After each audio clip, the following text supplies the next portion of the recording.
बिछुए ह खाजा बुझाइए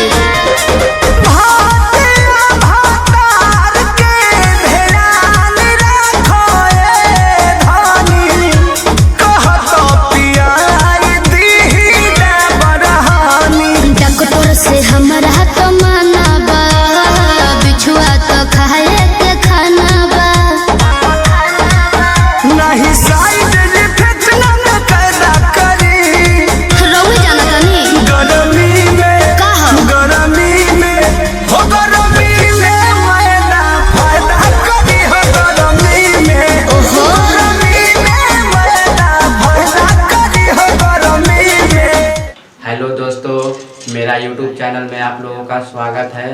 मेरा डांस वीडियो देखिए और अच्छा लगे तो लाइक कमेंट शेयर सब्सक्राइब करना ना भूले और अपने इस छोटे भाई को ज़्यादा से ज़्यादा सपोर्ट करें।